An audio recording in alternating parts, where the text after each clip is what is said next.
Hello, this week we are covering the legacy of Thomas Jefferson, this man right here, and his importance in the American Revolution.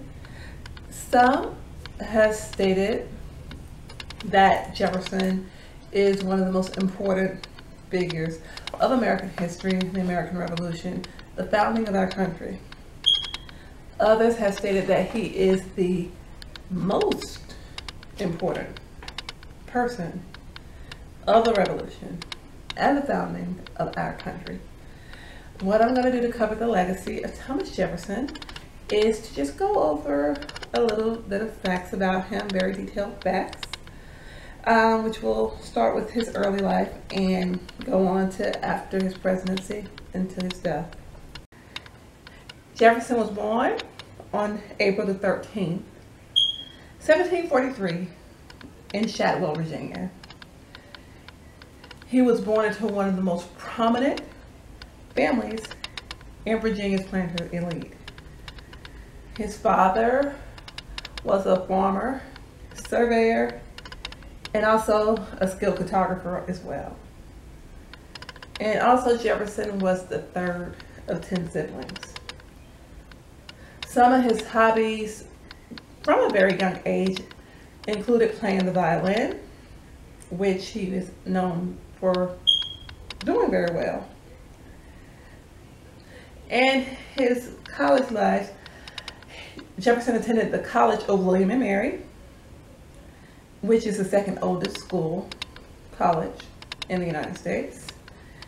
And he studied law under George Wythe, who was the first American law professor and also a Virginia judge.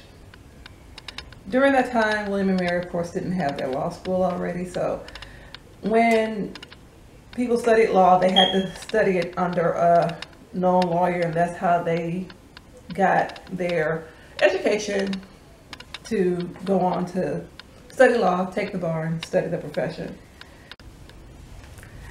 And now on to the later years and legacy of Thomas Jefferson.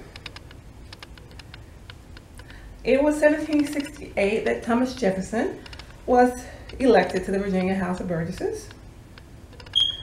Also, of course, in 1776, one of the signers of our Declaration of Independence, which still holds some of his unedited words, which he put into the original copy, which is, we hold these truths to be self-evident, that all men are created equal, that they are endowed by their Creator with certain unalienable rights, that among those are life, liberty, and the pursuit of happiness. 1777, Jefferson wrote the Virginia Statute of Religious Freedom, which established freedom of religion and the separation of church and state.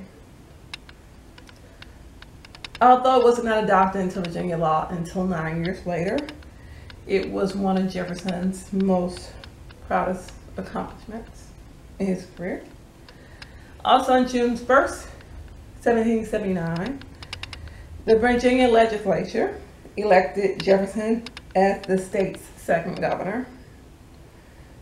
And in 1781, Jefferson began working on his only full-length book, which was called Notes of the State of Virginia.